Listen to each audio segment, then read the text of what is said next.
For centuries and longer, rats have fought tirelessly to repel the incessant frog invasions. Peace was only ever short-lived, until finally a young monarch rose to power. King Rattus, first of his name, unified the rat kingdoms under one rule, repelling Greenwort and his kind back to the putrid swamps from whence they came. Crops prospered, families flourished, and the magnificent Crimson Keep climbed ever higher toward the sky. But as time passed, King Rattus the Savior grew old, and the kingdom vulnerable once more. His people grew anxious, some claiming to perceive a faint odor in the air. Greenwort had returned with a ferocious vengeance. Amassing an army of unfathomable scale, he burned everything in his path towards the Crimson Keep. King Rattus gazed down upon his withered claws, barely able to hold the crown. He had little hope wielding a sword. So it was decided the crown should pass to Whiskers New. Arise, young prince, for the kingdom needs a hero. And so, your tale begins.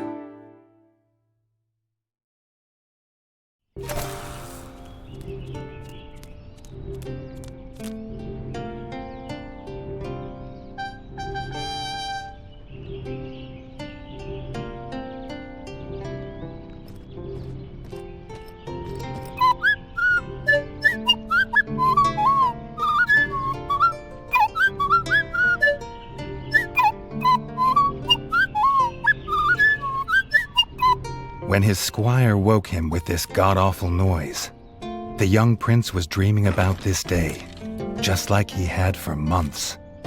Now it was here, he better be ready.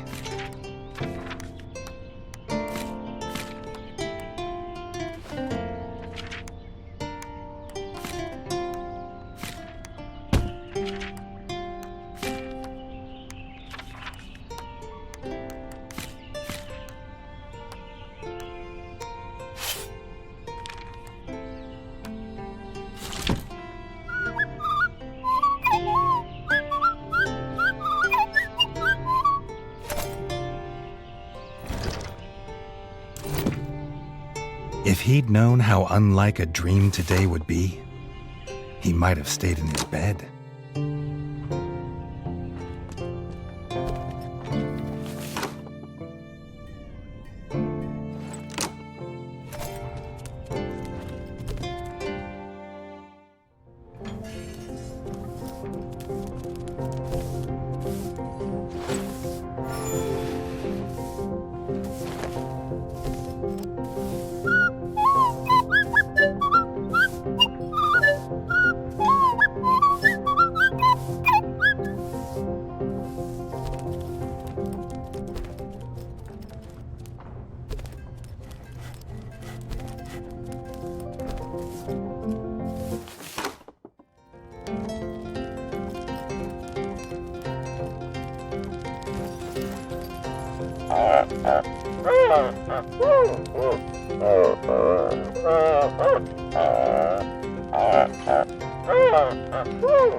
All the prince had ever wanted was to prove worthy of his father's crown.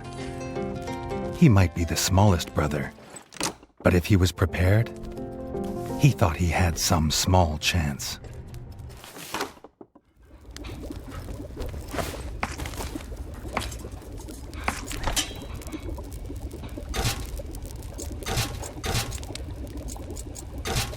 Redgi's brother, the chef, offered a fine menu, but after Dennis had eaten, there was no food left.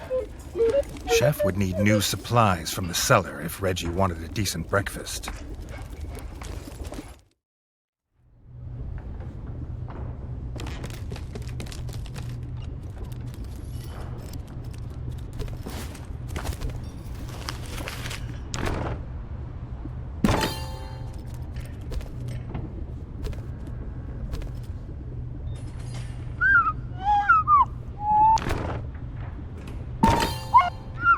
The Bard had found the last of the summer raspberries in the bare basement.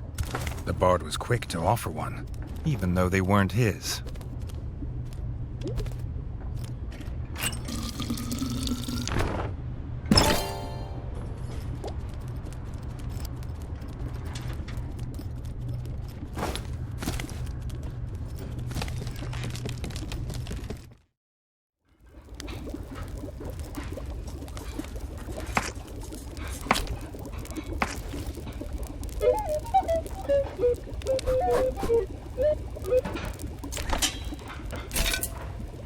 He had the ingredients. His brother, the chef, would make you a feast fit for kings. Or so he says. Redgi only ever gets his brother Dennis's leftovers, so he wouldn't know.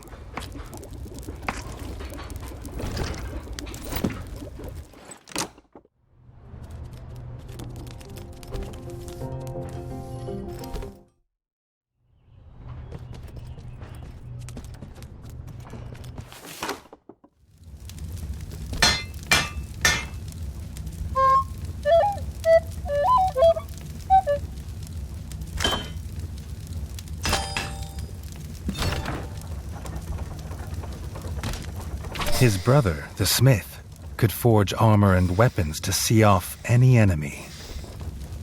He'd make some for Redgi, if the young prince could find blueprints for a rat of his stature.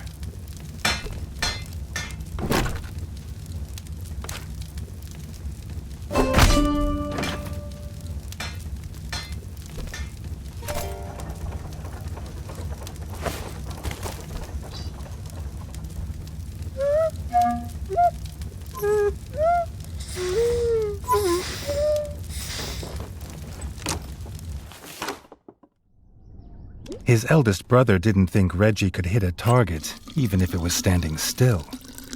But Redgi had been training hard. Freshly squeezed bug juice, drink of champions. Nothing better after a long fight. The training dummy's red attacks were too strong to block. It was fast, but Redgi could be faster.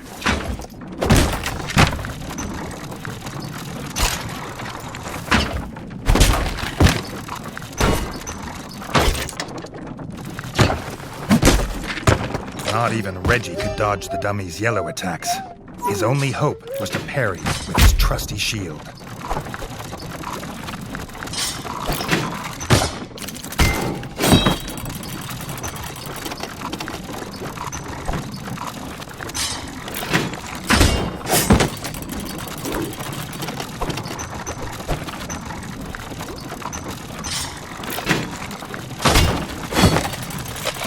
The dummy's final attack shook the ground. Redgi would need to dodge to remain unscathed.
Redgi'd never seen the Crimson Fort so full of ratfolk. The whole kingdom was there. Some even cheered for him.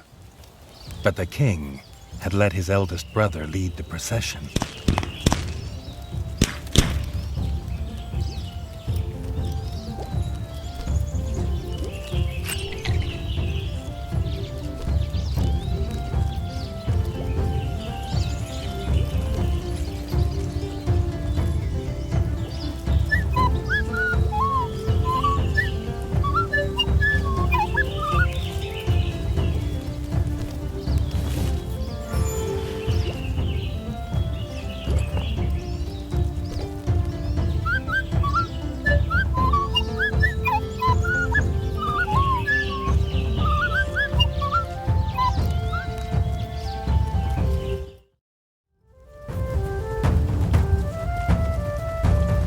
If he was scared, he wasn't showing it. He was going to show all of them what he was made of. If nothing else, this'd be no easy win for Dennis.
Done it!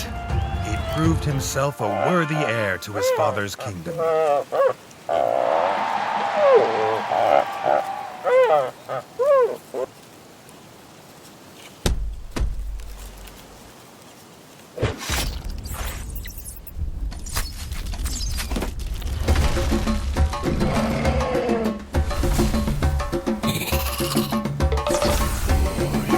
His dream was about to come apart.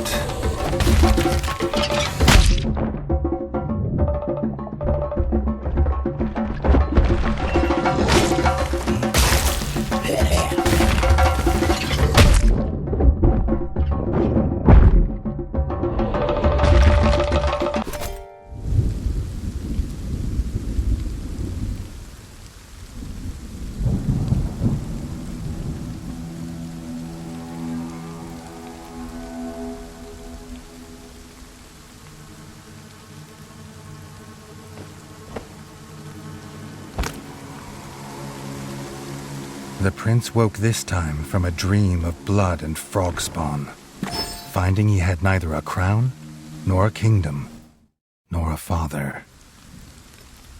He needed a place to recover, somewhere to make a plan.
Not content with killing the king, the frog horde had torn down his throne room, leaving behind little more than smoldering rubble and the bodies of his king, dead and defiled. Redgi had never seen such evil, nor felt such rage.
Redgi had his crown at last, but not his kingdom.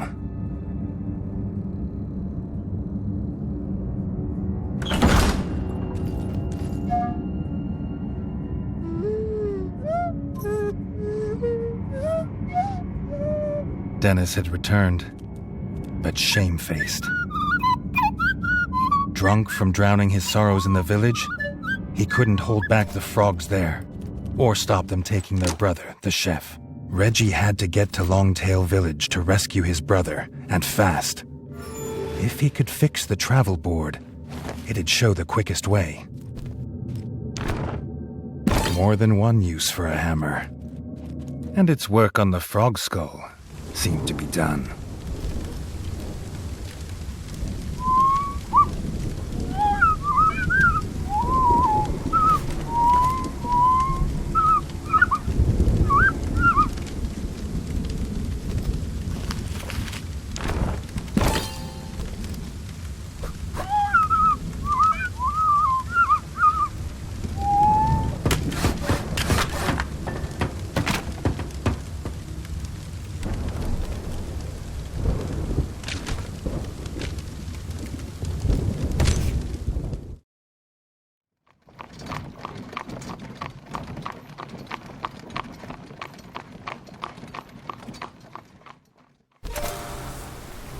Longtail Village always smelled of fresh, whole bug bread before.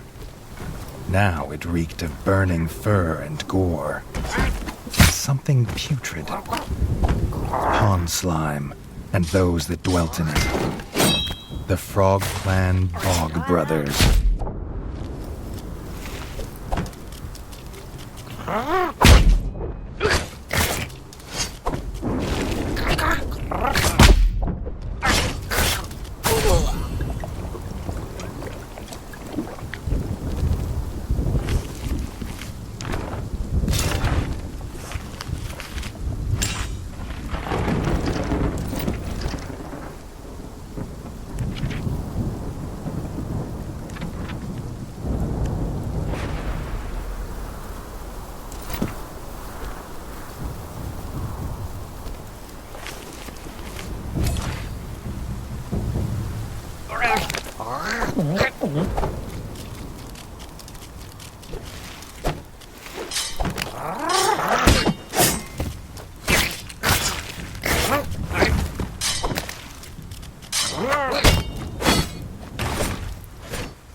Guard captain's last act was to secure the village elder in the town hall and bar this gate to the frog horde.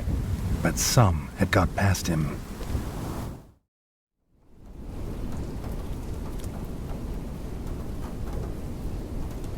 The captain was right. The frogs were inside. The villagers, they had no more fighters. Until now.